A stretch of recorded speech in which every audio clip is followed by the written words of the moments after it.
मैं आशा करता हूँ कि आपको मेरी आवाज़ सही से आ पा रही होगी। प्राणेश? यस रोज़ी आ रही है, अच्छे से आ रही है। ठीक है। हुँ।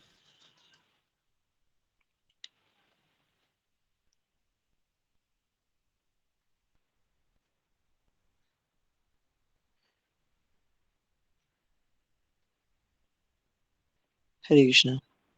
आइए आज के सत्र में प्रवेश करते हैं। अपनी चतुश्लोकी भगवद गीता का दिव्य उच्चारण करके।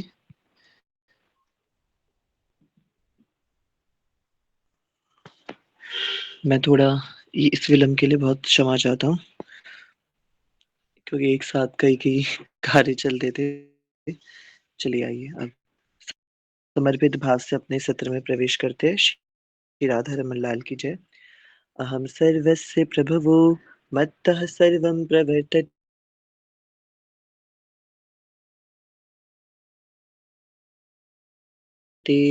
इति मत्वा भजन् कथयन्तश्च मां नित्यं तुष्यन्ति च रमन्ति च तेषां सततयुक्तानां भजतां प्रीतिपूर्वकं ददामि बुद्धियोगं तं येन मामुपयान्ति ते तेषामेवानुकम्पार्थम् अहमज्ञानजं तमः नाशयाम्यात्मभावस्तु ज्ञानदीपेन भास्वता। हरे कृष्णा कृष्ण कृष्ण हरे हरे, हरे राम राम राम हरे हरे। श्री राधा रमण लाल की जय। हरे कृष्णा। आप सभी भक्तों का हार्दिक स्वागत है हमारे माघ संकल्प के चतुर्थ दिवस के अंदर। अपने माघ संकल्प में हम आत्मचिंतन विषयों को उठा रहे हैं। आत्मचिंतन सीरीज का हमने संकल्प लिया है अपने माघ संकल्प में। और हम ऐसी आशा रखते हैं कि इस माघ संकल्प की जो आत्मचिंतन सीरीज़ें चल रही है, इसमें जो-जो विषय पर हम चिंतन कर रहे हैं, वो चिंतन आपके भी चिंतन को और गहरा करने में और प्रगाढ़ करने में कुछ सहायता प्रदान कर पा रहे होंगे। अपने माघ सत्र के अंदर अब तक हमने विगत 3 सत्रों में कुछ थोड़ा बहुत जानने का प्रयास किया। हमने जानने का प्रयास किया किस प्रकार से इस भव सागर में एक टापू से दूसरे टापू में हम भटकते रहेंगे। सारी संपत्ति हमारी बह जाएगी। कभी राजा बना दिए जाएँगे, कभी रंक बना दिए जाएँगे, पर वो बहुत टेम्परेरी बेसिस पर होंगे। सब दिन होत न एक समान, समय बड़ा बलवान। समय बहुत बड़ा शक्तिशाली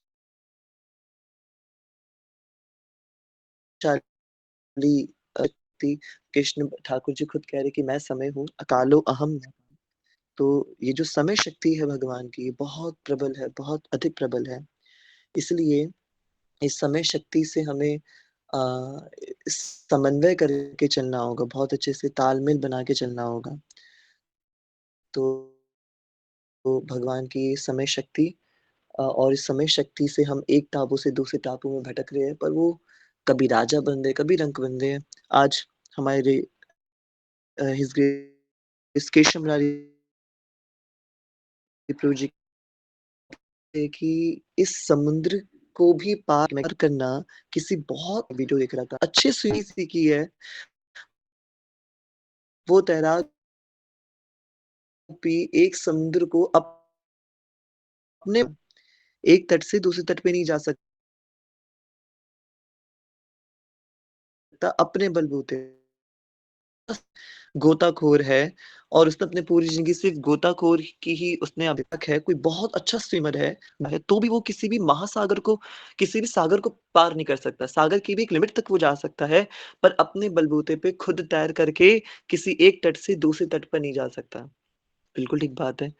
हम सोच सकते हैं, ये भी देखिए ये कितना बड़ा आत्मचिंतन का विषय है। मुझे इससे एक बात सीखने को मिली कि अगर हम इस जगत के समुद्र को ही पार नहीं कर सकते, जो हमारी इस धरती पे इतना बड़ा ब्रह्मांड, उसका ये सोलर सिस्टम, उस सोलर सिस्टम में आने वाली, इस सौर मंडल में आने वाली हमारी पृथ्वी और हमारी पृथ्वी पर आने वाले ये समुद्र, हम एक समुद्र को पार नहीं कर सकते। हम एक नदी पार नहीं कर सकते सही से। कितना ही अच्छा तैराक क्यों ना होगा, नदी के वेग को भी वो सहन नहीं कर पाएगा। यदि नदी अपने पूर्ण वेग में होगी, वो गोताखोर, वो तैराक भी उस नदी के वेग के साथ बह जाएगा।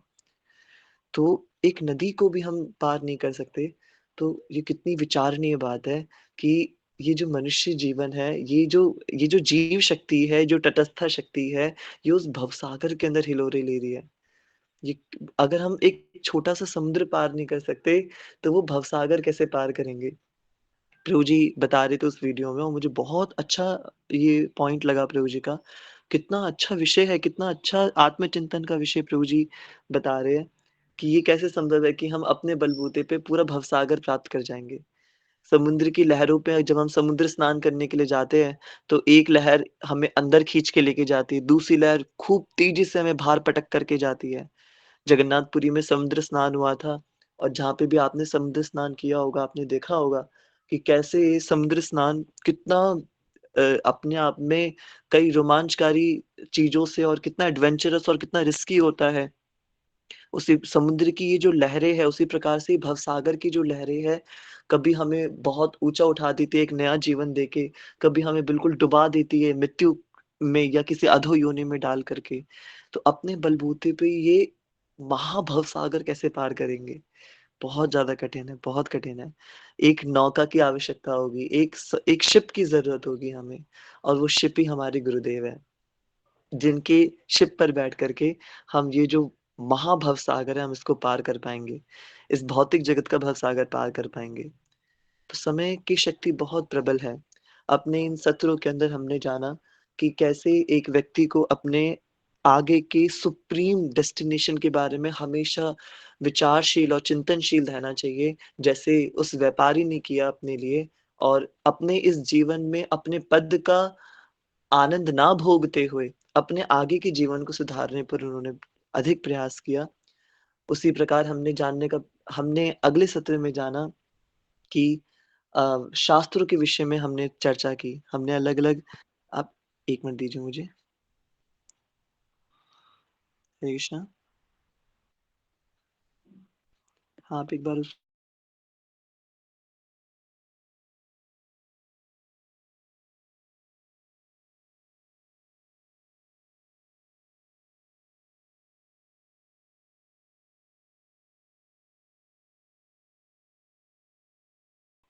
बहुत क्षमा चाहता हूँ इस विघ्न के लिए। तो अगले सत्र में हमने जानने का प्रयास किया कि ये जो मानव शरीर है, ये जो मानव जीवन है, इसका कितना महत्व है, ये कितने रेयर से हमें मिला है। बिल्कुल गलती से ही मिल गया जैसे मानो, हमारे तो कुछ ऐसे कर्म ही नहीं थे कि हमें मिलता ये और कितनी रेयर अपॉर्च्युनिटीज़ में हमें मिला है। और मानव होना ही अपना आप में एक डेज़िग्नेशन है, ये अपने आप में एक बहुत बड़ा पद है। तो हमने मानव जीवन के महत्व को समझा। और अपने कल के सत्र में हमने कानों से दर्शन करने के बारे में समझा कि कानों से कैसे दर्शन किया जाता है। बहुत सुंदर सत्र और कल इतना आत्मचिंतन हुआ। कुछ सत्र के बाद कुछ भक्तों से बात हुई और वो बहुत गूढ़ चर्चा हुई, बहुत कई विषयों पर आत्मचिंतन हुआ। कल के सत्र में हमने जाना कि हमारी पंच कर्मेंद्रिय, पंच ज्ञानेंद्रिय और 11वीं इंद्रिय मन, इन 11 इंद्रियों के अंदर सबसे प्रबल और सबसे ज़्यादा हमारे उपयोग में आने वाली इंद्रिय हमारे कर्ण इंद्रियाँ हैं, हमारे कान हैं। और हमारे कानों के माध्यम से ही हम अपनी सारी इंद्रियों को संयमित रख सकते हैं। कर्ण इंद्रिय सबसे प्रबल इंद्रिय है, कोई भी चीज़ को जानने के लिए। 2 उदाहरणों के माध्यम से हमने कर्ण इंद्रियों के महत्व को समझा, कल की कक्षा में। और हमने अपनी कक्षा को इस पॉइंट पर विश्राम करा कि ये तो समझ में आ गया कि शास्त्रों का ज्ञान या फिर कोई भी परफेक्ट नॉलेज हमें हियरिंग करने से मिलेगी। बट अब प्रश्न ये था कि अब वो श्रवण किससे करें? ये तो समझ में आ गया कि श्रवण बहुत ज़्यादा ज़रूरी है। शास्त्रों का वास्तविक ज्ञान श्रवण करने से ही प्राप्त होगा।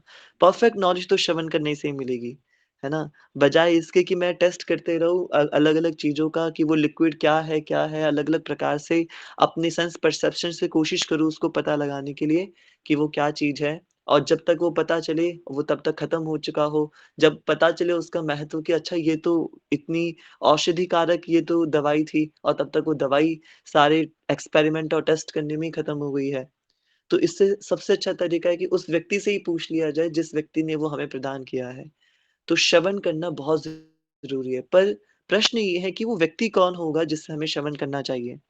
वो अब कौन व्यक्ति है और हम कैसे पता लगाएँ कि मैं जिससे श्रवण कर रहा हूँ वो ठीक है या नहीं है? वो बोनाफ़ाइड है या नहीं है? वो कुछ ज्ञान देने योग्य है या नहीं है? और उसके द्वारा दिया जाने वाले ज्ञान पर मैं विश्वास कर सकता हूँ या नहीं कर सकता? इस बात को कैसे जाना जाए? इस प्रश्न पे हमने अपने कल के सत्र को विश्राम किया था। एक प्रश्न पे हमने छोड़ा था कि श्रवण इंद्री बहुत आवश्यक है, पर श्रवण किन से किया जाए? कहाँ से किया जाए? ये एक बहुत महत्वपूर्ण प्रश्न है। तो आइए आज थोड़ा अपने आत्मचिंतन पर इस पर थोड़ा ध्यान देने का प्रयास करते हैं कि श्रवण किन से करना चाहिए। मैं अपनी स्क्रीन शेयर आप लोगों से करता हूँ। आज का विषय है हमारा वेदास और इन्हीं पे ही हम बात करेंगे कि श्रवण अ, वेदों से करना है और कैसे करना है।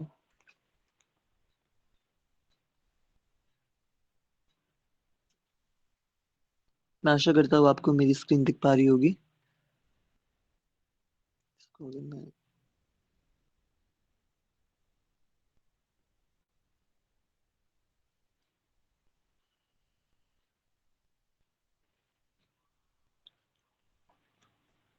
कोई भक्त मुझे कंफर्म करेंगे कि मेरी स्क्रीन शो हो रही है? यस दानिश मेरी प्रदीप, स्क्रीन हो दिख रही पा है। रही है? Okay, thank you so much Suri. तो वेदास के ऊपर कल हमने बात की थी कि श्रवण किन से किया जाए, है ना? और कहाँ से किया जाए, कैसे किया जाए श्रवण? तो आज हम उसका उत्तर जानने का प्रयास किया करेंगे। श्रवण किन से करना है और जिनसे हम श्रवण कर रहे हैं, क्या वो सच में श्रवण करने योग्य है या नहीं है और उनकी बात पर आँख बंद करके विश्वास किया जा सकता है या नहीं किया जा सकता? वेदों के बारे में हम चर्चा करने का थोड़ा-सा प्रयास करेंगे। The Vedas assert that object beyond matter cannot be known experimentally. Vedas हमें सहायता प्रदान करते हैं उस तत्व को जानने के लिए। assert that object उस ऑब्जेक्ट को जानने में हमारी सहायता कर रहे हैं जो मैटर से बियॉन्ड है ना?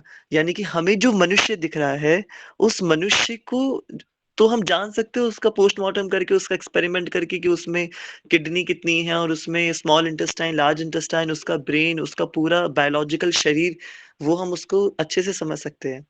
बट वो चीज़ जो उसके अंदर है, जो भौतिक इंद्रियों से परे है, so Vedas assert that object beyond matter cannot be known experimentally. जिसको एक्सपेरिमेंट करके आप पता नहीं लगा सकते। कोई आपसे पूछे कि भाई हृदय कहाँ पे है? तो मन अलग है और हृदय अलग है। भगवान हृदय में विराजते हैं। आत्मा एक मनुष्य के हृदय में विराजती है। अब अब जनरली हम हृदय को दिल समझ लेते हैं। पर श्रीमद् भगवत गीता के अंदर जब आप प्रभुपाद जी की कमेंट्री पढ़ेंगे उसमें पता चलता है कि हमारा दिल, हमारा हार्ट हृदय नहीं है। ठाकुर जी कहते हैं ना मैं भक्त के हृदय में वास करता हूँ, पर हृदय हमारा दिल नहीं है, यानी हमारा हार्ट नहीं है। अब ये बड़ी नई बात है कि यार अब तक तो हमें यही लगता था कि दिल ही हृदय है, पर हृदय दिल नहीं है।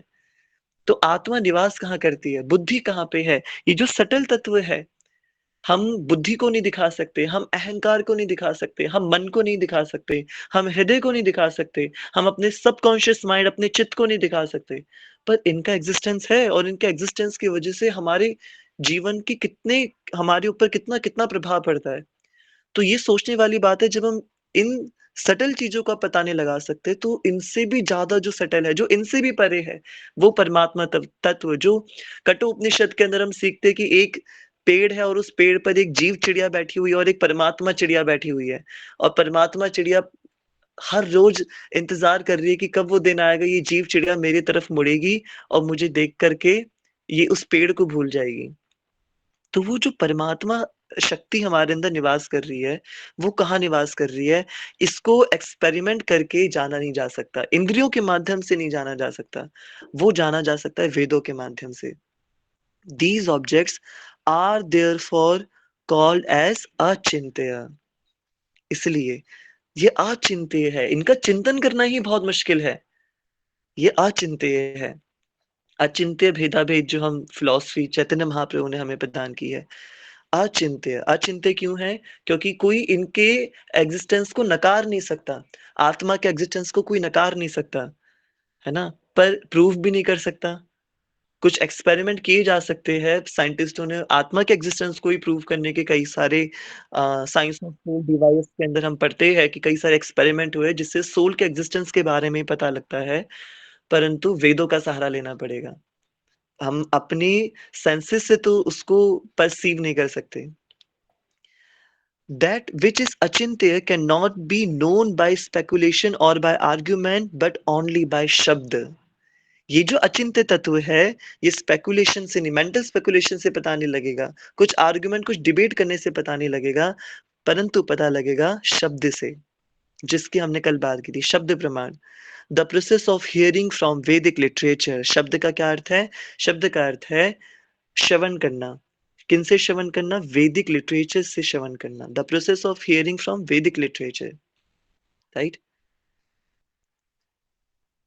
This method is considered more reliable than perception or inference because it conveys knowledge free from all defects. ये जो मेथड है, ये जो तरीका है वेदों से सुनने का, वेदों से श्रवण करने का, ये सबसे ज्यादा परफेक्ट, रिलायबल, सबसे ज्यादा विश्वसनीय माना जाता है. इसकी रिलायबिलिटी का क्यों ऐसा है कि इसी को ही सबसे ज्यादा विश्वसनीय माना जा रहा है? बिकॉज ये जो नॉलेज हमें मिलती है वेदों से, ये डिफेक्ट रहित है, ये दोष रहित है. और दोष रहित क्यों है ये? आगे देखिए लिखा हुआ है, द वैदिक टेक्स्ट आर कॉल्ड अपौरुषेय, जिसका मतलब होता है मीनिंग ऑफ डिवाइन ओरिजिन. अपौरुषेय, ये जो वेद है ये अपौरुषेय है. अपौरुषेय का मतलब होता है जिसकी रचना किसी पुरुष ने नहीं करी है. पुरुष का अर्थ है किसी मानव ने नहीं करी है, किसी जीव ने नहीं करी है. वेदों की रचना अपौरुषेय है, किसी जीव शक्ति ने, तटस्थ शक्ति ने इसकी रचना नहीं करी है. अपौरुषेय का मतलब क्या है? जिसकी रचना साक्षात भगवान ने करी है, जिसका ओरिजिन डिवाइन ओरिजिन है. इसलिए वेदों को अपौरुषेय नाम से भी जाना जाता है. अब ये कैसे संभव है कि वेदों की रचना अपौरुषेय कैसे है? तो वेदों का सबसे पहला संकलन कब हुआ? जब पितामह ब्रह्मा उस गर्भोदक सागर से प्रकट हुए अपने कमल पुष्प पर, और पितामह ब्रह्मा देख रहे कि चारों तरफ महाअथाह सागर है, सागर ही सागर है. कुछ समझ नहीं आ रहा कि वो कौन है, उनका प्राकट्य क्यों हुआ है, वो यहाँ पे क्यों आए हैं. और देखते कि वो एक कमल के पुष्प पे बैठे हुए हैं. उस पुष्प से एक स्टेम, एक तना जुड़ा हुआ है, और वो तना बहुत गहराई में जा रहा है. पितामह ब्रह्मा उस तने के अंदर घुस जाते हैं, उस कमल के स्टेम में घुस जाते हैं कि पता तो लगे कि ये कमल का ओरिजिन कहाँ से है, ये कमल कमल निकला कहाँ से है, और जहां से मेरा प्राकट्य हुआ है. उस स्टेम के अंदर घुस जाते हैं और मन की गति से चलते हैं. मन की गति से उसके अंदर चलते हैं, हजारों वर्षों तक, हजारों वर्षों तक उसमें चलते रहते हैं, पर उसका छोड़ नहीं पाते. ब्रह्मदेव मन की गति से उस स्टेम के अंदर, उस कमल के तने के अंदर नीचे की तरफ जा रहे हैं, पर उसके छोर पर नहीं आ पाते. और जब उसका कोई छोर नहीं मिलता तो और ज्यादा परेशान हो जाते हैं. पुनः ऊपर आते हैं, पुनः अपने स्थान पर आते हैं, कमल के पुष्प पर विराजते हैं, बहुत अधिक परेशान हो जाते हैं, और भगवान से प्रार्थना करते हैं कि हे ठाकुर जी, हे हे परम शक्ति, मुझे आप मेरा मार्गदर्शन करिए, मेरा प्राकट्य क्यों हुआ है, मैं कौन हूँ. तब उसको तब श्री ब्रह्मदेव को उनको पूरे उस महासागर के अंदर दो शब्द सुनाई देते हैं. श्री ब्रह्मा जी को हिंदी वनमाला का त और हिंदी वनमाला का प, ये दो शब्द सुनाई देते हैं, और त और प मिलाकर के बन जाता है तप. तब उनको पता चलता है कि मुझे तप करने की आज्ञा मिल रही है, उस परम शक्ति के द्वारा तप करने की आज्ञा मिली है, और वो फिर घोर तपस्या करते हैं. श्री ब्रह्मदेव हजारों वर्षों तक तपस्या करते हैं, और हजारों वर्षों की तपस्या के बाद ब्रह्म संहिता के अंदर वर्णन आता है कि साक्षात गोलोकाधिपति भगवान श्री कृष्ण प्रकट होते हैं उनके सामने. ब्रह्मदेव प्रकट हुए हैं गर्भोदक सागर में विराज रहे भगवान गर्भोदक्षाय विष्णु की नाभि कमल से. तो गर्भोदक्षाय विष्णु की नाभि कमल से प्रकट होने वाले ब्रह्मदेव का सीधा कनेक्शन गर्भोदक्षाय विष्णु भगवान से है, क्योंकि वो उनके पुत्र हैं, ब्रह्मदेव. तो सीधे गर्भोदक्षाय विष्णु भगवान उनके हृदय में विराजते हैं. ब्रह्मदेव सीधे उनसे कॉन्वर्सेशन अब करते हैं. पर उस समय जब ब्रह्मदेव ने घोर तपस्या करी, उस समय गर्भोदक विष्णु भगवान प्रकट नहीं हुए, गर्भोदक्षाय विष्णु प्रकट नहीं हुए, साक्षात गोलोकाधिपति भगवान श्री कृष्ण प्रकट हुए. इसलिए ब्रह्मदेव ने लिखा है, गोविंदम आदि पुरुषम तमहम भजामि. विष्णुम आदि पुरुषम तमहम भजामि नहीं लिखा उन्होंने, गोविंदम आदि पुरुषम तमहम भजामि. क्योंकि गोविंद के दर्शन उनको हुए थे, विष्णु के दर्शन नहीं हुए थे. आदि पुरुष किनको बताया? भगवान विष्णु को आदि पुरुष नहीं बताया ब्रह्मदेव ने. ब्रह्मदेव ने आदि पुरुष साक्षात भगवान श्री कृष्ण को बताया, साक्षात श्री राधा रमन लाल को बताया. गोविंदम आदि पुरुषम तमम भजामि. और तब भगवान प्रकट होते हैं, साक्षात भगवान श्री कृष्ण प्रकट होते हैं और प्रकट होकर के ब्रह्मदेव को उनकी उत्पत्ति का कारण बताते हैं। उनको बताते कि आप ब्रह्मा कैसे बने हो। कोई व्यक्ति, कोई जीव शक्ति, ब्रह्मा इस संपूर्ण संसार के सबसे पहले जीव है। कल हमने समझा था, पता नहीं हमने क्लास में डिस्कस किया था नहीं किया था, कि कैलाश धाम जो है, कैलाश पर्वत जो है, वो आधा इस भौतिक संसार के अंदर आता है और आधा आध्यात्मिक जगत के अंदर आता है, जो कैलाश धाम है। उसी प्रकार से ब्रह्मदेव आधे भगवान की अ, योग माया शक्ति है और आधे भगवान की तटस्था शक्ति है। तो भगवान की योग माया शक्ति और तटस्था शक्ति का संयोग अवतार है श्री ब्रह्मदेव। तो एक प्रकार से जगत के पहले जीव है ब्रह्मदेव। तो भगवान ब्रह्मा जी को भगवान श्री कृष्ण ने उनकी उत्पत्ति होने का कारण समझाया कि आपकी उत्पत्ति क्यों हुई, आप क्यों प्रकट हुए हो इस संसार के अंदर, आपका उद्देश्य क्या है और आप ब्रह्म बने कैसे, आप ब्रह्मदेव बने कैसे। कोई भी व्यक्ति, कोई जीव को अगर ब्रह्मदेव बनना है, अगर ब्रह्मदेव की पोजीशन पर आना है, तो उसको क्या करना पड़ेगा।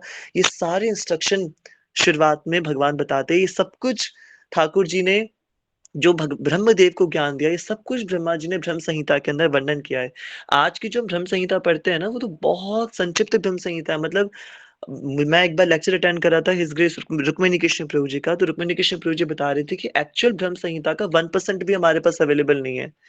कालांतर में जैसे शास्त्रों का जो विखंड हुआ है, जो जलाए गए हैं शास्त्र, शास्त्रों को फाड़ा गया है, फेंका, इनको जो क्षति पहुंचाई गई है, उन क्षतियों के कारण मूल ब्रह्म संहिता का 1% भी हमारे पास अभी उपलब्ध नहीं है।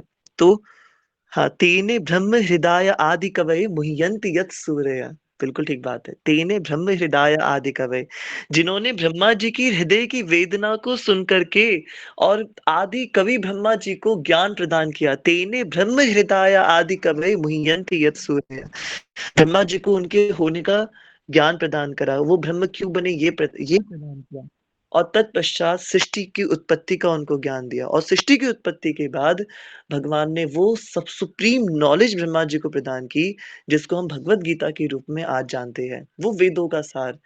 तो उस समय पे भगवान ने जो नॉलेज सबसे पहले, इसलिए शास्त्रों को श्रुति शास्त्र बोला जाता है, श्रवण करके जो समझी जाती है चीजें।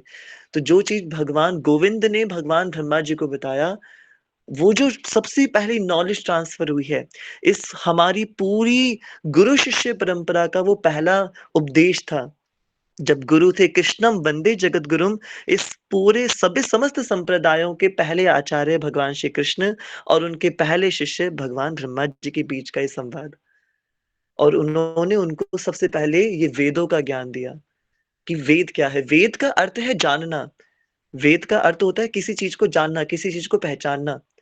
तो नॉलेज ही वेद है, यानी कि अगर आप ज्ञान को वेद से रिप्लेस कर दो तो वो एक ही बात होगी। आपको कोई चीज जाननी है, संस्कृत में जानने को वेद बोलते हैं। श्रीमद् भगवत गीता के 7वें अध्याय की मेरे ख्याल से 26वें 25वें श्लोक में ठाकुर जी बता रहे, वेदा हम समतितानि वर्तमानानि चार्जुन। भगवान कह रहे कि हे अर्जुन, मैं वो हूँ जो सबके बारे में सब कुछ जानता है। तो वेद का मतलब जानना भी है। तो भगवान ने जो सबसे पहला ज्ञान प्रदान करा, उस ज्ञान का नाम हुआ वेद। और ये जो ज्ञान ठाकुर जी के माध्यम से भगवान ब्रह्मदेव को प्राप्त हुआ। फिर ब्रह्मा जी ने अपने पहले मानस पुत्र भगवान श्री नारद देव जी को प्रदान किया। जो नारद देव जी, कभी उन पे भी चर्चा करेंगे, जो भगवान के भक्त्यावेश अवतार हैं। श्री नारद जी को ये ज्ञान प्राप्त हुआ। नारद जी ने अपने शिष्य वेद व्यास जी को प्रदान किया। और हम सब जानते हैं कि वेद व्यास जी कौन है। पराशर मुनि और माता सत्यवती के पुत्र वेद व्यास जी, जो कि साक्षात भगवान के लिटरेरी अवतार है। भगवान अपना स्वयं का लिटरेचर लिखने के लिए, अपने खुद के वेदों का विस्तार करने के लिए कृष्ण द्वापायन व्यास के रूप में प्रकट होते हैं। जो वेद व्यास जी, हम जानते हैं वेद व्यास नाम से, ये कृष्ण द्वापायन व्यास को भी जीव कहना गलत है। तो ये साक्षात भगवान का, भगवान के लिटरेरी अवतार है, जो अपने ही लिटरेचर को आगे बढ़ाने के लिए प्रकट हुए, श्री वेद व्यास जी। तो भगवान श्री कृष्ण से ब्रह्मा जी, ब्रह्मा जी से नारद जी और नारद जी से वेद व्यास जी को वो परम वेदों का ज्ञान प्राप्त हुआ। और वो वेदों का ज्ञान, वो एज इट इज चला आ रहा वेदों का ज्ञान सबसे पहली बार श्री वेद व्यास जी ने लिखित रूप में उसको प्रकट किया, जो अब तक सिर्फ श्रुति था। जो अब तक श्रुति स्मृति शास्त्र चल रहा था, सिर्फ सुन के और स्मरण करके जिसको हम याद कर रहे थे, वो पूरा श्रुति और स्मृति शास्त्र अब जाकर के लिखा गया। और लिख करके तब वेद व्यास जी ने उनको अपने 4 शिष्यों में विभाजित करा और वो 4 शिष्यों के नाम पर ही वेदों के 4 विखंड हो गए, सामवेद, अथर्ववेद, ऋग्वेद और यजुर्वेद। ये उनके शिष्यों के नाम थे। जिस शिष्य को जो वेद प्राप्त हुआ, उन शिष्य के नाम से वो वेद बन गया। वेदों का विस्तार करने के लिए, वेदों को समझाने के लिए ही श्री ब्रह्मदेव ने उपनिषदों की रचना करी। उपनिषदों को समझाने के लिए संहिताओं की रचना करी। संहिताओं को समझाने के लिए वेदांत सूत्र की रचना करी कि वेद नहीं पढ़े जाएँगे तो वेदों को समझाने के लिए जैसे बड़े-बड़ी थ्योरीज़ को याद रखने के लिए हम कुछ कोड वर्ड्स याद कर लेते हैं। तो संपूर्ण वेद को कोड वर्ड्स में उन्होंने परिवर्तित करके वेदांत सूत्र की रचना करी। फिर पुनः वेदांत सूत्र की एक्सप्लेनेशन करने के लिए उन्होंने श्री भागवत महापुराण की रचना की। अथातो ब्रह्म जिज्ञासा श्रीमद् भागवत की शुरुआत सूत गोस्वामी का जब वर्णन आता है श्रीमद् भागवत के अंदर, तो सारे जो शौनकादि ऋषि होते हैं, 56,000 शौनकादि ऋषि बैठ करके उसमें श्लोक आता है अथातो ब्रह्म जिज्ञासा कि अब वो जिज्ञासा प्रकट हुई है ऋषियों के अंदर। और वो जिज्ञासा दूर करने के लिए सूत गोस्वामी आते हैं श्रीमद् भागवत के अंदर।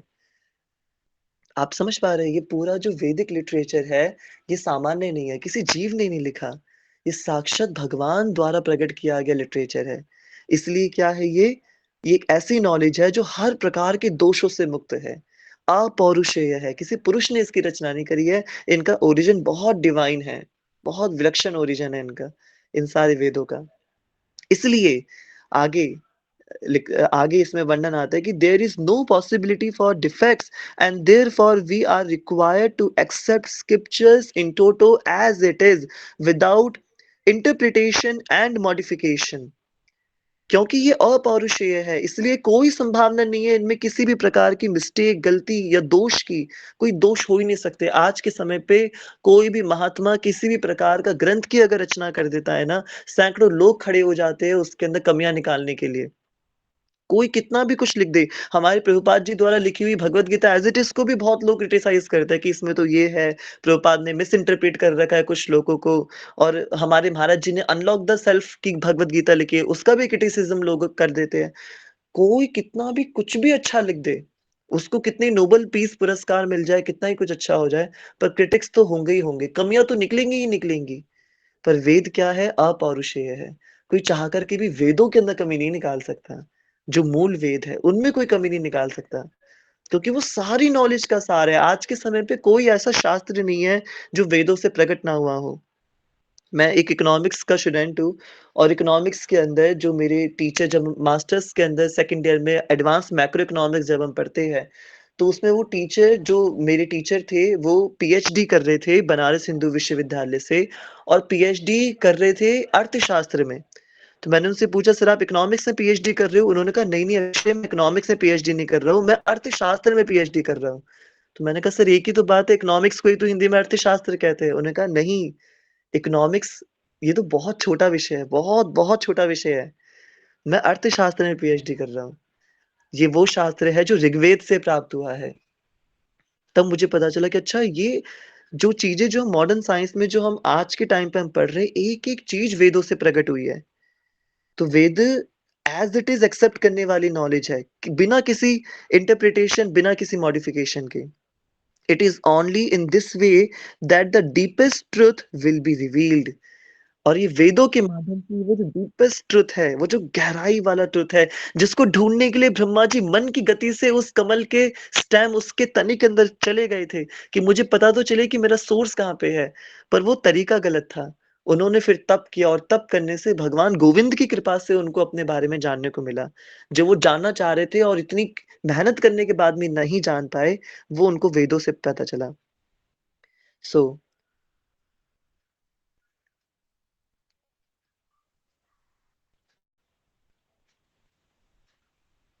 इसलिए वेदों को एज़ इट इज़ एक्सेप्ट करना ये शास्त्रों की आज्ञा है। One should hear perfect knowledge from all the perfect person God himself directly. अगर आपसे कोई पूछे या आपके मन में प्रश्न आए क्या सबसे ज़्यादा परफेक्ट कौन होगा? जैसे कल आनंद धाम प्रभु जी से के साथ चर्चा हो रही थी कि मैं कैसे मानूँ कि मैं जिनको सुन रहा हूँ ये बिल्कुल 100% ट्रू है, ये बिल्कुल ठीक है। 100% ट्रू नॉलेज मुझे प्रोवाइड कर रहे हैं। तो 100% ट्रू नॉलेज तो किसने प्रदान की है? साक्षात कृष्णम वंदे जगद्गुरुम, साक्षात ठाकुर जी ने प्रदान की है। So one should hear perfect knowledge from all the perfect person, God himself directly, as Arjuna did, जैसे अर्जुन ने किया। अर्जुन के गुरु कौन है? साक्षात भगवान श्री कृष्ण। कार्पण्य दोषोपहत स्वभाव, पूर्ण समर्पित हो गए वो भगवान श्री कृष्ण को। इसलिए और one should hear perfect knowledge from an authority who is coming in an unbroken chain of डिसाइप्लिक succession which originates from God. अब हम ये प्रश्न कर सकते कि भाई अर्जुन के पास तो ठाकुर जी उपलब्ध थे, मेरी तो इतनी साधना भक्ति प्रबल नहीं है कि मेरे घर के विग्रह में से भगवान प्रकट हो जाएंगे और मुझे ज्ञान देने लग जाएंगे। तो मुझे तो उनसे ज्ञान प्राप्त करना है और इस दुनिया में सबसे ज्यादा परफेक्ट तो ठाकुर जी ही है। तो पर ठाकुर जी मेरे लिए प्रकट तो होंगे नहीं, तो अब मैं किससे ज्ञान प्राप्त करूं? तो ज्ञान उन्हीं ठाकुर जी की परंपरा में आने वाले बिल्कुल अनब्रोकन चैन, जिस चैन को अगर हम बिल्कुल पीछे तक उसके सोर्सेस तक चले जाएंगे, तो जिस चैन की शुरुआत ठाकुर जी से हुई है, उस अनब्रोकन चैन, वो जो गुरु शिष्य परंपरा है, वो जो डिसाइप्लिक सक्सेशन है, उस डिसाइप्लिक सक्सेशन के किसी ऑथराइज्ड गुरु की शरण में मैं चला जाऊं, आंख बंद करके चला जाऊं, वो मेरे लिए साक्षात भगवान श्री कृष्ण की ही प्रतिनिधि होंगे। यानी अपने गुरु को भगवान श्री कृष्ण मानना, ये बिल्कुल सही बात है। वो उन्हीं के ही साक्षात प्रतिनिधि है। वो भगवान गुरु और गोविंद में जो अंतर नहीं है, वो इसी कारण अंतर नहीं है, क्योंकि वो उसी गोविंद का प्रतिनिधित्व करते हुए उस गुरु शिष्य परंपरा को लीड कर रहे हैं, उसकी गादी पर विराज रहे हैं। जैसे यहाँ पे उदाहरण दिया हुआ है, just as electricity comes from electric post, in return from electric board, in return from power station, in turn operated by a man who generates electricity and send it। जिस प्रकार से हमारे घर में आने वाली जो बिजली है, वो इलेक्ट्रिक पोस्ट, फिर उसके बाद इलेक्ट्रिसिटी का बोर्ड, फिर इलेक्ट्रिसिटी बोर्ड से वो पावर स्टेशन, और पावर स्टेशन में भी वो व्यक्ति जो उस इलेक्ट्रिसिटी को जनरेट करके उसको सप्लाई कर रहा है। तो उस पावर स्टेशन से लेकर के हमारे घर तक आने वाली जो बिजली का पूरा रास्ता है, जैसे हमने उसको, उस बिजली को प्राप्त करने के लिए हम उसकी चैन से कनेक्ट होना पड़ा हमें, तब जाके वो हमें बिजली मिली। In the same way the knowledge is given by God himself to Brahma. ये जो वेदों की नॉलेज है, ये जो शास्त्रों की नॉलेज है, ये नॉलेज अपौरुषेय है, क्योंकि भगवान ने खुद ही ब्रह्मा जी को प्रदान की है। ब्रह्मा जी ने नारद जी को, नारद जी ने व्यास देव को। And today the डिसाइप्लिक succession is continuing and is available for any seeker of truth about God। और आज ये जो गुरु शिष्य परंपरा है, ये सत्य की जिज्ञासा रखने वाले हर एक पथिक के लिए पूरी तरीके से उपलब्ध है। आज हमारा ऐसा सौभाग्य है कि आज भी ये ऑथराइज्ड गुरु शिष्य परंपरा हमारे लिए उपलब्ध है। सो connect yourself to connect yourself to power supply, and then you can have the light. In the same way, connect yourself to a parampara, that is disciplic succession from God, and then you can have perfect knowledge. That is the secret of attaining perfect knowledge. Thus, the process of Shabd or hearing from a bona fide authority is most reliable and definite way of obtaining knowledge from the truth। तो जो कल का प्रश्न था कि भाई हम किनसे सुने और कैसे पता चले कि मैं जिनसे सुन रहा हूँ वो सही है या नहीं है, क्या मैं इन पे आंख बंद करके विश्वास कर सकता हूँ या नहीं कर सकता? तो उत्तर ये है कि किनसे सुनना है? गुरु शिष्य परंपरा में आने वाले एक आधिकारिक प्रामाणिक गुरु के सानिध्य में रह करके श्रवण करना है, जिनका संबंध सीधे बिना ब्रेक हुई चैन से भगवान श्री कृष्ण तक पहुंच रहा हो, उनसे श्रवण करना है। और उनके पास जब बैठ करके श्रवण कर रहे हैं ना, फिर आंख बंद करके श्रवण करना है। गुरुर आज्ञा व्यभिचारिणी है। फिर एक बार जो गुरु ने आज्ञा कर दी, एक बार जो गुरु के मुख से शब्द निकल गए, वो तो फिर अब भाई वो गलत ही क्यों ना हो, मेरे लिए तो वो बिल्कुल सही है। सारी दुनिया क्यों ना खिलाफ हो जाए उस बात के, मेरे लिए तो यही बात बिल्कुल उचित है। So hearing from a bona fide authority is most reliable and definite way of obtaining that particular knowledge of the truth. If a child wants to know who his father is, he should ask his mother. He may make a survey of male population, but much more simple, he can ask his mother, the natural authority. In other words, if a person can accept information given by an authority, he does not have to take the trouble to research independently. Thus, acceptance of genuine spiritual authority is the way to attain true knowledge and true bliss. Shri Radha Raman लाल की जय। तो मुझे ऐसा लगता है कि ये सबसे अद्भुत तरीका है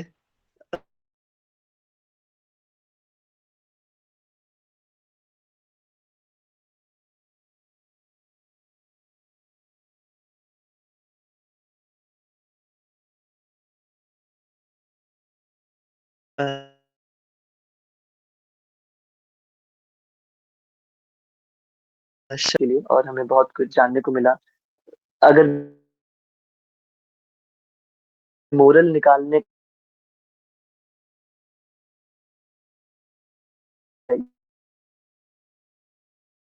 को प्रदान किया हुआ है। आज के समय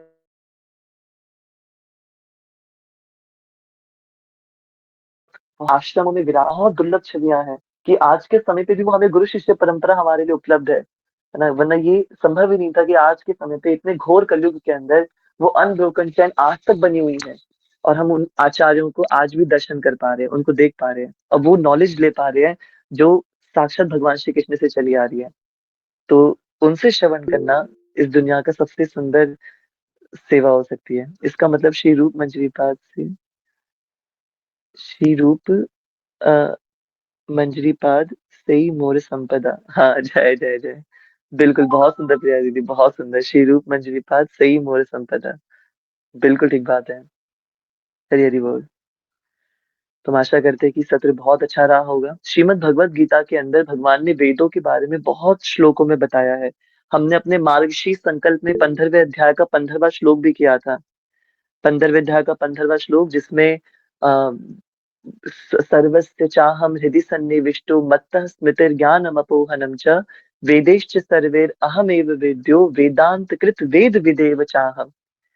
तो भगवान उसमें भी वेदों की महिमा बता रहे हैं, और क्या बता रहे हैं? वेदांत कृत वेद विदेव चाहम वेदेश्च सर्वैर अहमेव वेद्यो।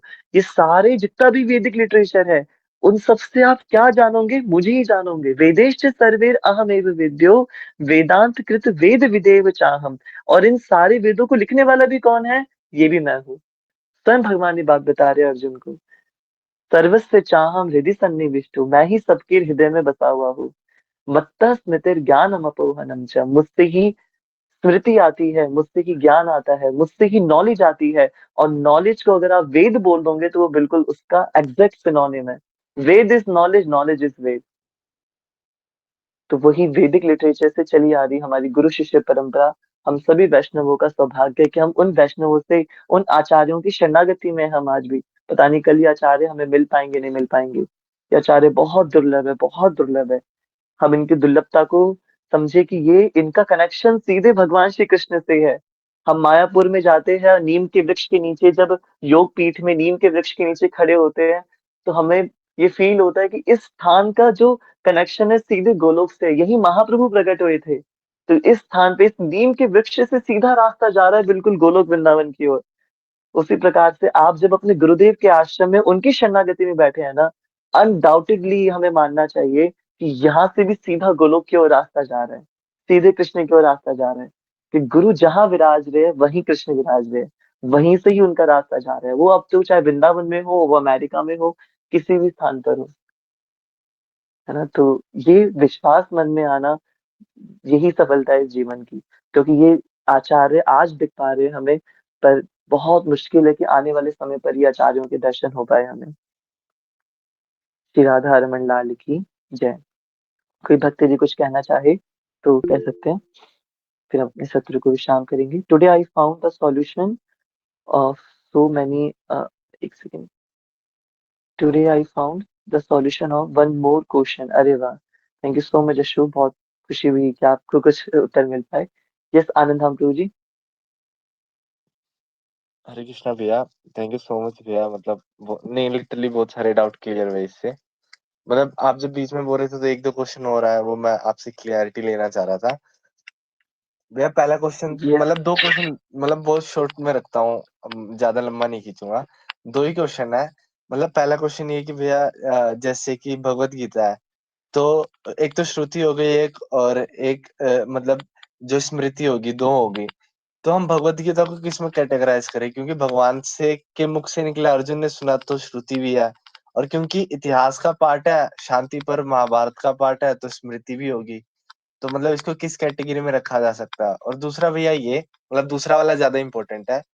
मेरे से कुछ दिन पहले प्रिंस प्रभु ने भी क्वेश्चन पूछा था धाम के अंदर। हालाँकि मैंने आंसर तो दिया था बट मैं चाह रहा था कि आप इस पे लाइट डालें। आपके मुख से मैं आंसर सुनना चाह रहा था इसका। ये क्वेश्चन ठीक नहीं है। था मतलब क्वेश्चन इस तरीके का था कि मैं अपने तरफ से ऐड ऑन करके बोल रहा हूँ। जैसे भगवत गीता में भगवान पहले या दूसरे अध्याय में बोलते हैं, दूसरे अध्याय में भी तीसरे में शायद, कि वेदों की अलंकृत भाषा से जो व्यक्ति अ अ, अन्य रास्तों पे चले जाते हैं, यानी देवी-देवता की पूजा करने लग जाते हैं और स्वर्ग की इच्छा से ललायित होकर वो देवी-देवता की पूजा करने लग जाते हैं।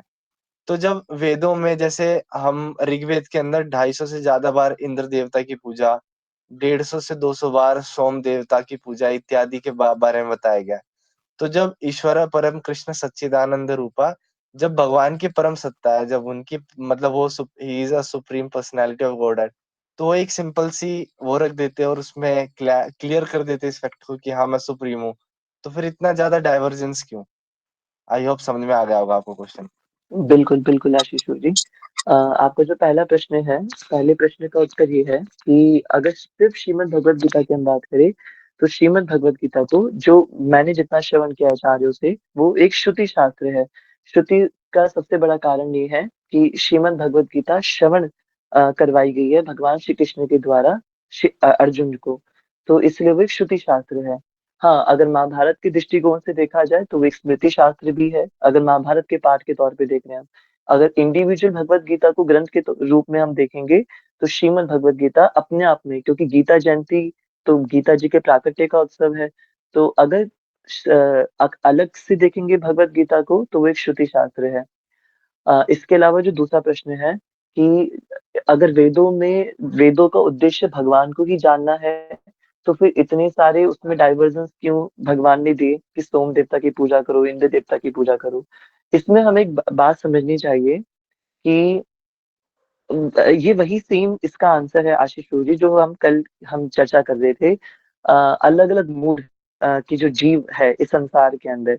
एक्चुअली ना, जिस भौतिक संसार में जब कोई जीवात्मा गिरती है ना, तो वो एक विशेष इच्छा से गिरती है। गोलोक के अंदर भगवान के जिस वैभव को देख करके जो जीवात्मा के मन में एक इच्छा प्रकट होती है कि ये वैभव कृष्ण के तरह मुझे भी जीना है।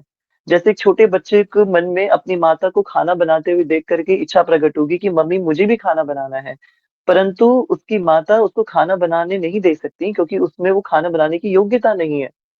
तो उसकी जिद करने से उसको एक कृत्रिम किचन सेट लाके दे दिया जाएगा और उसी से वो खेलता रहेगा, उसी से वो आनंद करता रहेगा। और जब वो पूरे दिन खेल के जब वो उससे संतुष्ट हो जाएगा और जब रात को उसको भूख लगेगी, तो वो अपनी मैया के पास ही वापस आएगा और बोलेगा मैया मुझे खाना दो। और तब अगर मैया उससे कहेगी कि बेटा तुझे तो मैंने सारे बर्तन भांडे किचन सेट पूरा लाके दे दिया, तो खुद बना खुद पा। तब उस बालक को समझ में आएगा कि नहीं नहीं, मेरे पास जो है वो तो खिलौना था, असली प्रसाद असली खाना तो मुझे आपसे मिलेगा। उसी प्रकार से इस जीव को गोलोक में विराजने पर भगवान के ऐश्वर्य को देख के, भगवान के जिस ऐश्वर्य जिस रस को देख के उसके मन में द्वेष उत्पन्न होता है। उस उस द्वेष के कारण जब उसके मन में इच्छा होती है कि आप द्वेष मत कहिए, या ये कह लीजिए, ये इच्छा होती है कि मुझे भी ये करना है, भाई मुझे भी भगवान की तरह ये आनंद भोग करना है। तो जब उसके मन में इच्छा प्रकट हुई, जो कि गलत इच्छा है पर फिर भी प्रकट हुई, उस इच्छा को पूर्ति करने के लिए भगवान इस संसार की रचना करते हैं, इस अनंत अनंत ब्रह्मांडों की रचना करते हैं।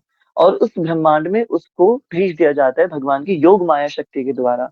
अब जब वो व्यक्ति एक विशेष इच्छा को लेकर के इस संसार में आता है, तो ठाकुर जी का पूरा उद्देश्य होता है उसको पूरी पूरी पूरी सुविधा प्रदान करना, पूरी अपॉर्चुनिटी देना, उसकी उस इच्छा को पूरा करने के लिए, कि वो जिस इच्छा के लिए, जो इच्छा चाह रहा था गोलोक में पूरा करना, उसको एक कृत्रिम वर्ल्ड दे दिया, एक आर्टिफिशियल वर्ल्ड दे दिया कि भाई तू यहाँ आकर के अपनी जो इच्छा तेरी है वो उसको पूरा कर, जैसे तू रहना चाहता है वैसा रह। अब क्योंकि भगवान के इतने इतने अवतार है, तो अनंत अनंत जीवात्माओं को भगवान के अनंत अनंत रूप देख करके अनंत अनंत इच्छाएं प्रकट होती हैं कि मैं ऐसा करूं, मैं ऐसा करूं, मैं ऐसा करूं। अब वो इच्छाएं पूरी करने के लिए स्वयं भगवान ही अपने विस्तार करके कई सारे अपने एक्सपेंशन करते हैं। अब एक सत्र हम और लेंगे इसके अंदर, मतलब कभी अगर माघ संकल्प में हमें मौका मिला तो एक सत्र है जिसका नाम है भगवान और भगवान के। हमें ये समझना होगा कि कौन भगवान है और कौन भगवान के है। जैसे देवराज इंद्र और भगवान श्री कृष्ण, कौन भगवान है और कौन भगवान के है। भगवान श्री कृष्ण श्री राधा रमन लाल भगवान है और देवराज इंद्र भगवान के है, गॉड एंड गॉड्स। समझ पा रहे हो कौन भगवान है और कौन भगवान का है। तो देवराज इंद्र भगवान के है, सूर्य देवता भगवान के है, सोम देवता भगवान के है ना। अब भगवान ने इनकी आराधना का वर्णन क्यों किया? ताकि उस बालक को वो किचन सेट से वो खेल सके।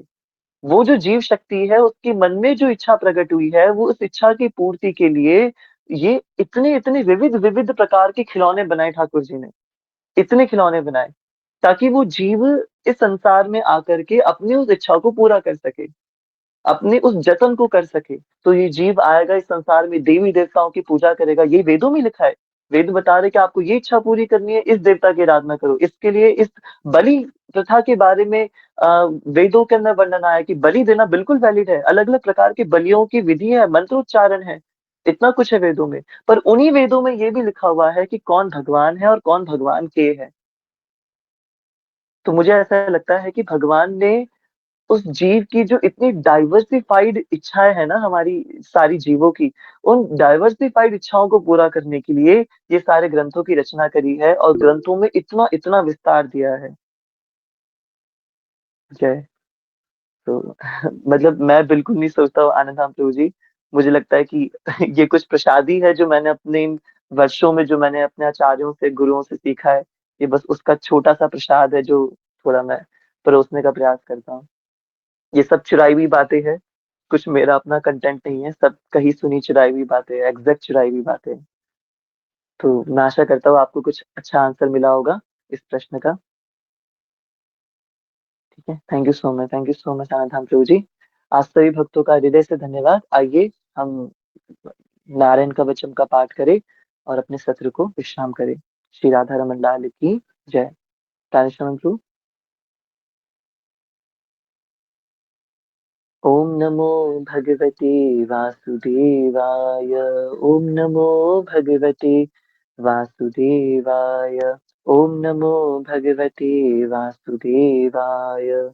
ओम हरिर्विदध्यान् मम सर्वरक्षां यस्याङ्घ्रिपद्मः पथगेन्द्रपृष्ठे दरारिचर्मास्तिगदेषु चाप पाषाणदधानो अष्टगुणोऽष्टबाहु जलेषु मां रक्षतु मत्स्यमूर्तेर्यादो गणेभ्यो वरुणस्य पाशात् स्थलेषु मायावटुवामनो व्यात्रिविक्रमः खेवतु विश्वरूपः दुर्गेश वटव्याजिमुखादिषु प्रभुपाया नृसिंहो सुरयूथपारिः विमुञ्चतो यस्य महाट्टहासं दिशो विनेदुन्यपतंश्च गर्भः रक्षद्वसो माध्वनियज्ञकल्पः स्वदष्टयोनितधरो वराः रामोद्रिकूटेष्वथ विप्रवासे स लक्ष्मणो व्याद्भरताग्रजोऽस्मान् मामुग्रधर्मादखिलात् प्रमादान् नारायणः पातु नरश्च हासात् दत्तस्व योगादथ योगनाथः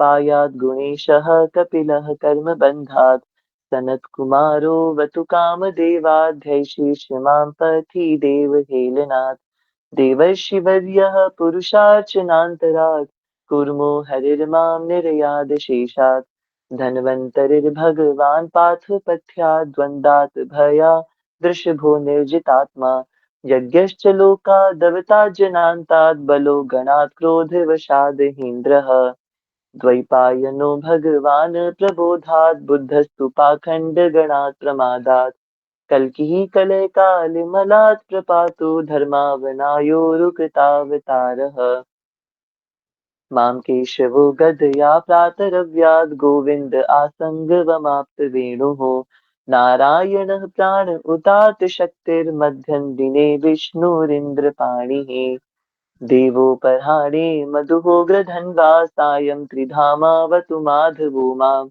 दोषे ऋषिकेश उत्तरार्धरात्रे निशीथ एकोऽवतु पद्मनाभः श्रीवत्सधाम पररात्रि ईशः प्रत्यूष ईशोऽसि धरो जनार्दनः दामोदरो व्यादनुसन्ध्यं प्रभाते विश्वेश्वरो भगवान् कालमूर्तिः चक्रं युगान्तान् लतिग्मनेमि भ्रमत समन्ताद् भगवत्प्रयुक्तम् दन्तग्धिदन्तघ्धरिसन्न्यमाशु कक्षं यथावात् सखो हुताशः गदेशनिस्पर्शन विस्फुलिङ्गे निष्पिण्डि निष्पिन्द्यजितप्रियासि कुष्माण्डवैनायक यक्षरक्षो भूतग्रहाश्चूर्णय चूर्णयारिन् त्वं यातु धान प्रमथपेत्रमात्री पिशाच विप्रग्रहघोरदृष्टिन् दरेन्द्रविद्रावय कृष्णपूरितो भीमस्त्वनोरेर्हृदयानि कम्पयन् त्वं दिग्मधारा शिवरारिसैन्य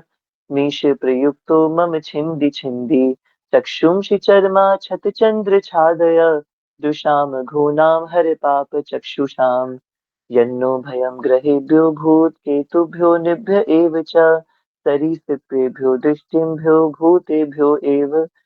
भूतेभ्यो होभ्य एव च सर्वाणि एतानि भगवन्नाम रूपास्त्रकीर्तनात् प्रयान्तु संशयं सद्यो ये नः श्रेयः प्रतीपकः गरुणो भगवान् स्तोभश्छन्दोमयः प्रभुः रक्षत्वशेषकृच्छ्रेभ्यो विश्वक्सेन स्वनामभिः सर्वापदेभ्यो हरिर्नाम रूपयानायुधानि नः बुद्धि इन्द्रियमनः प्राणान् पान्तु पार्षदभूषणः यथा हि भगवान्नैव वस्तुतः सद्यसच्चयत् सत्यनानेन नः सर्वे यान्तु नाशमुपाद्रवः यथैकात्म्यानुभावानां विकल्परहितः स्वयं भूषणायुधलिङ्गाख्या धत्ते शक्तिः स्वमायया तेनैव सत्यमानेन सर्वज्ञो भगवान् हरिः पातु सर्वे स्वरूपेणः सदा सर्वत्र सर्वगः दिदिक्षु दिक्षूर्ध्वमदः समन्तादन्तर्बहिर्भगवान् नारसिंहः